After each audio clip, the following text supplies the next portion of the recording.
Get that. Oh, you got that other hook in him now. Nice fish.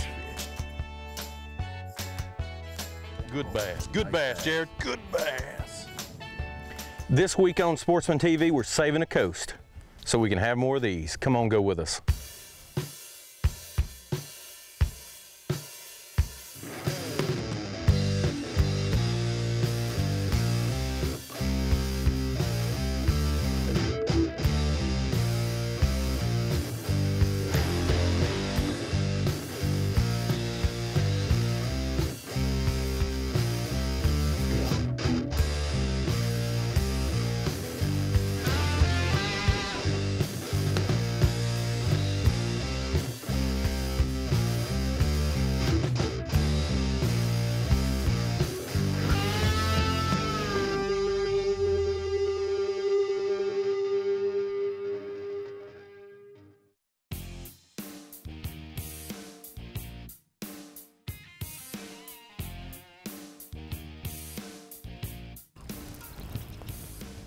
Well, let's see him. What is that? A little green trout. Talking about red snapper catching bass. Yep. Man, I thought these fish were gonna make a liar out of me, Greg. Yeah. They got some bigger ones down the MRGO a little ways, but golly, most of the year, this place has got fish. I mean, like, most of the year, every little point in the grass you run a bait by, something, you know, one about that size is gonna hit it. Good fish. Nice marsh bass. Cool, pretty, pretty, pretty. That's what I'm talking about, man. Yeah, the way that water's moving, I mean, you would think that this is gonna be a nice, nice day for it. Nice. Now see, that fish is spawned. Oh, there's another one. Maybe we done found a little old hole. Put some pressure on him now, don't be afraid of him. I ain't scared, man. I'm just making sure mine's bigger. It is. You are. Well, you the pro. You the pro. We're gonna sit right here and catch 100. We're in an area what they call the Golden Triangle, basically, or right next to the Golden Triangle. We're right off the Intracoastal Canal in some marsh between the Intercoastal and the MRGO, very near Chalmette, near New Orleans East. And this marsh is just gorgeous. It's full of grass. You know, the salinities have been cut down in the last several years in here. This is my favorite place in Louisiana to fish the last 4 or 5 years, just because the variety's so good, man. They got trout in here, bass, redfish, big jacks sometimes. You name it, you can come catch it over here. Well, it's just now getting right. Now you can start to see everything starting to define. We've only had a few bites up till now, and it seems like it's just progressively getting better. But the main thing, that water's getting down now, and you just see all those big grass beds are defining. I mean, we've seen sharks, speckled trout, bass. It's been pretty wild because, you know, a lot of those saltwater fish show up in these fresher water marshes in the summertime, but to see a bull shark this early in the years, I guess that's a good sign. I don't know. It's not if you're a bass.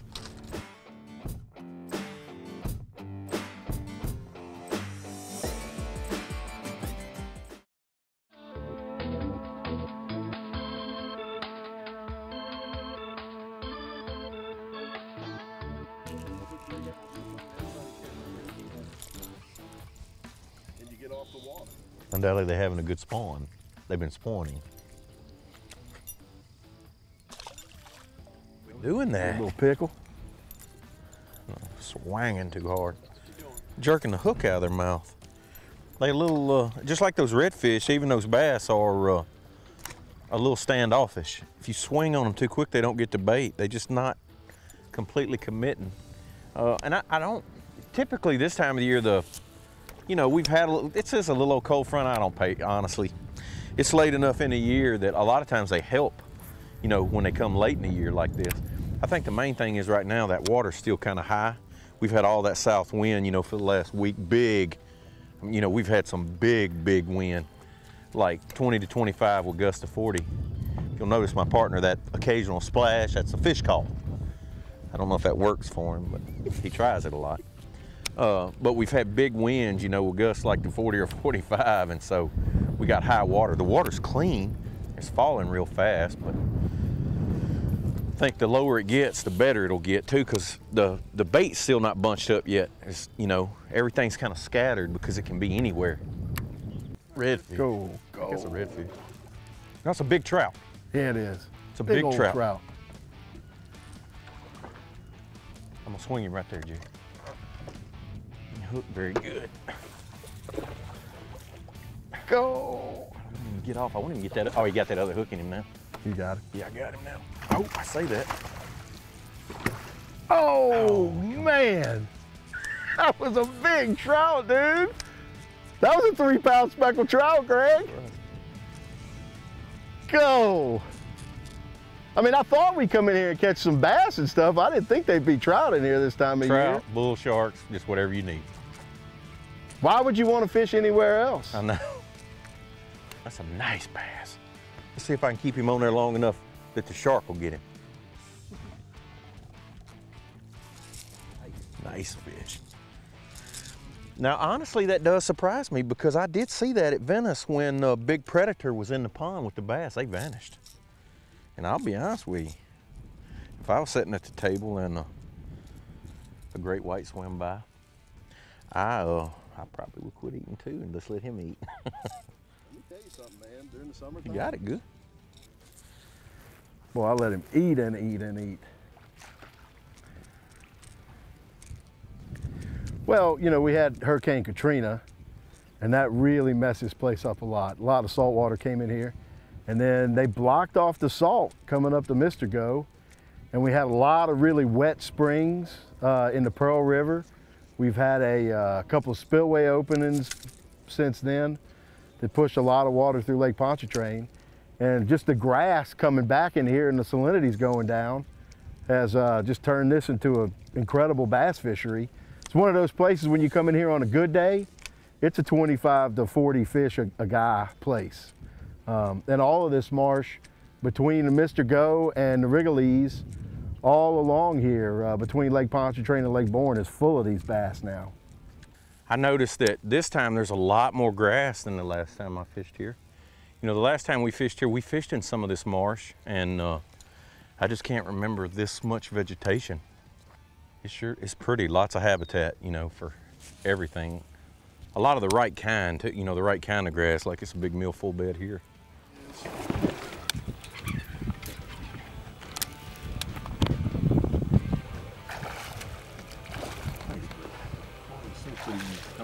There's so much red on his fins, and I saw him come out of the grass and mouth. Is that a hack attack select? Trifecta. Yep.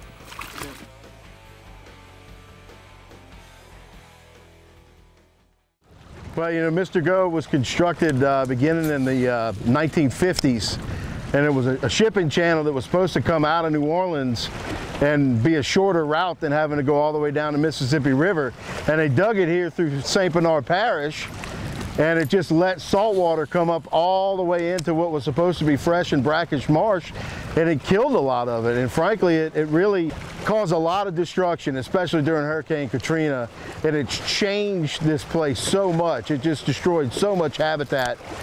So it's good to see that the salinities have been lowered and that the grass is starting to grow back in here, because this grass is just really critical habitat around here for not just bass, but redfish and trout and crabs and shrimp and all kinds of stuff. It's become a really great fishery since Hurricane Katrina, really since the salinities have gone down a little bit. Well, what they did was they started rebuilding some of these shorelines in here.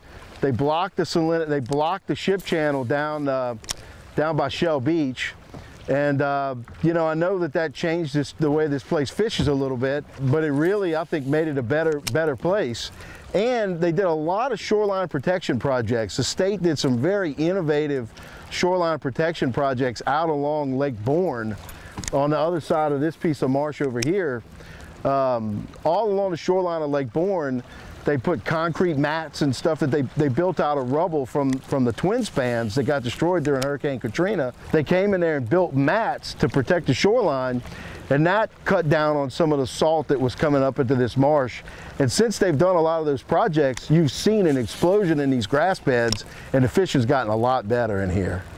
Good bass. Good bass, Jared. Good bass. I'm throwing at a redfish, catching a bass, looking at a shark, calling a turkey. I mean, you got to love this part of the country. No lie, I was throwing at a redfish, caught a bass, right after I saw a shark. I know that sounds like a varsity, but.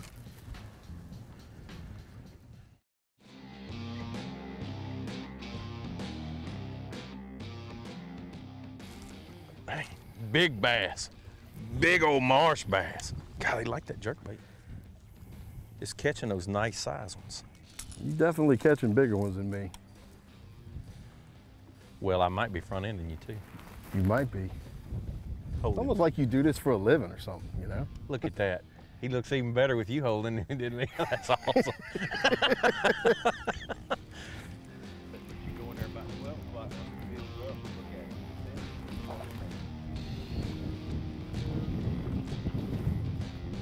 I'm thinking that Ocho's not a bad gig. It's every cast. Bait, huh? You know, in that clear water, it just does a really good job of resembling a crippled bait fish. This is a 200 KVD suspending jerk bait. I picked the 200 because it doesn't go as deep, and like making these short casts, like it's only getting down about 2 foot. But the cool thing about this bait is it's neutral in the water. Like, so I rip it down and I'm jerking it and it's super erratic, then it just stops dead still. It doesn't float up and it doesn't sink, it just sits there. So it's almost like a bait fish, and it's like those fish chase it when you're jerking it. As soon as you stop, they eat it.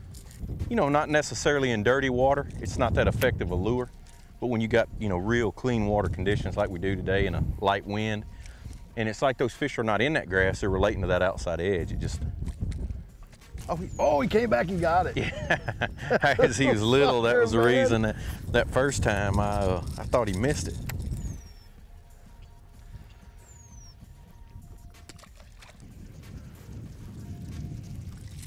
Ha ha ha ha ha! Looky, looky, looky, looky. He looks a lot like my jerkbait. I just need to put some more spots on there. I liked that his big mama a while ago. Pretty thing.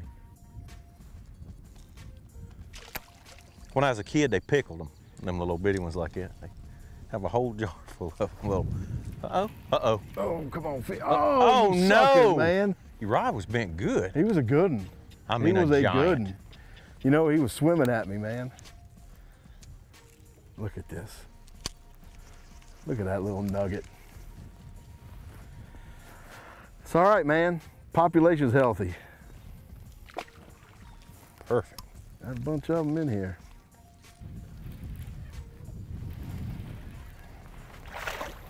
That's the kind I like too.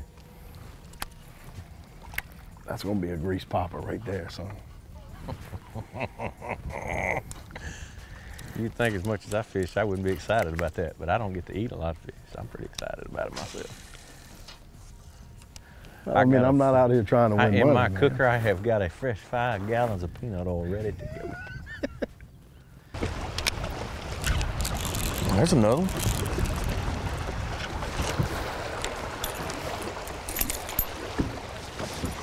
But you can tell how those on those rocks, because they have all beat the scales off of them up there on those rocks. But they're colored like that because they're so shallow. I mean, they're right up there close to the surface. What makes them dark like that. You can tell they've been up. What is this? Got him? Don't you let that get off. Put some pressure on him. That's old black bass. It is. You don't see many of those here. Oh, is he black? That's him, a black bass. Cool, huh? Man, since about 2010, this place is just filled with bass. And it's one of the kind of a untapped area. It's sort of a secret. You don't see a lot of guys bass fishing in here. And you're not gonna catch monsters. You're gonna catch, the biggest you can get is about 3.5 or 4 pounds. But you're gonna catch a lot of fish in here. And there's just so much for them to eat. You can come in here during the summer and work the rocks like we're doing right now and catch all the bass you want to catch. It's so much fun. And it's a quick trip. You know, you coming from Slidell or New Orleans or St. Bernard Parish or any of these places, even Baton Rouge, it's less than 2 hours to get here, and there's tons of fish to be caught. Marsh monster. Ate my little old cutter worm. That is funny. Look at the parasites in their mouth. Can you see in there? Those leeches?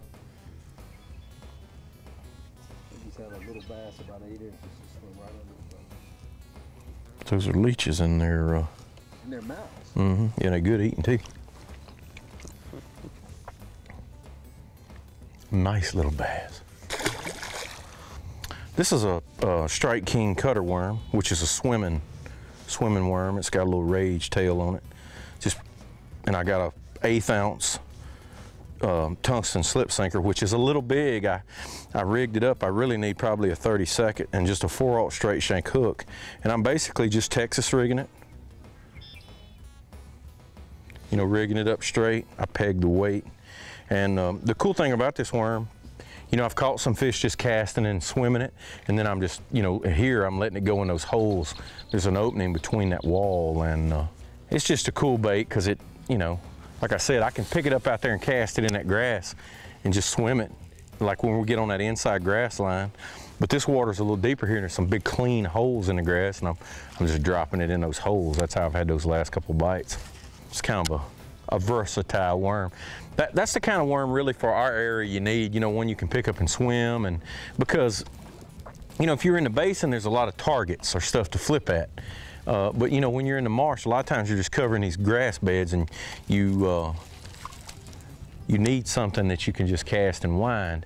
And you know, because a lot of times, you know, if you get the right weather, spinner bait, you know, rage blade, pure poison, you know, you can get out there and wind around. But when you it gets bright, sunny, and a lot of this water's so clear, you know, swimming a piece of plastic around is just a better choice for getting bites. They'll kind of get off of that louder, you know, something with a blade and that louder stuff. Out of there, big bass. Come on out of there. In that hole in that grass, slinking around. They do that in that marsh. They just slink.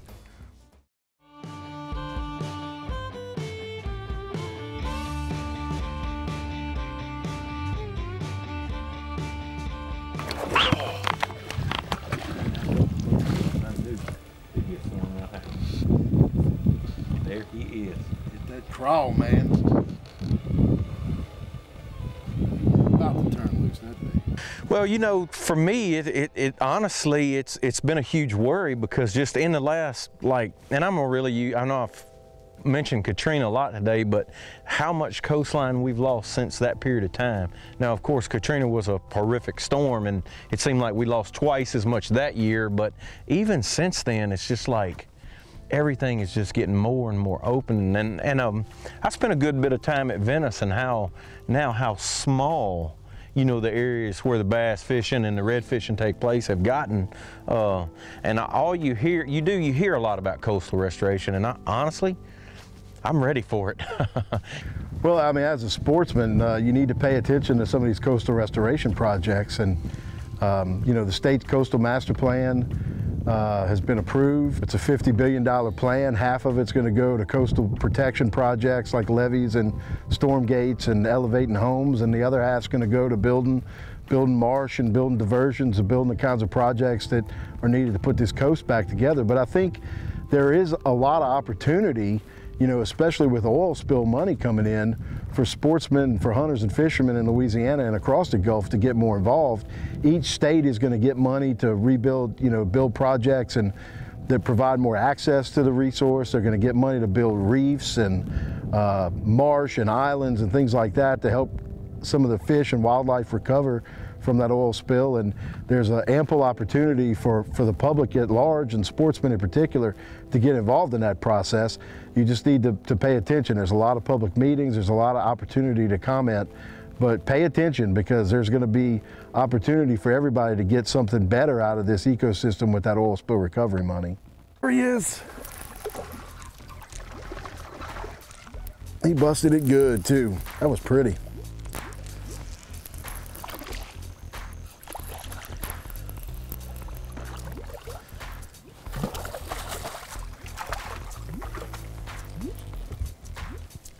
Pretty little keeper redfish there, boys. Bass, redfish, and speckled trout. That's how we do down here. Ooh, I got him too. Get ready, Jerry. Showtime. There he is. Jump, baby, jump. Oh, you gotta jump in. Come on.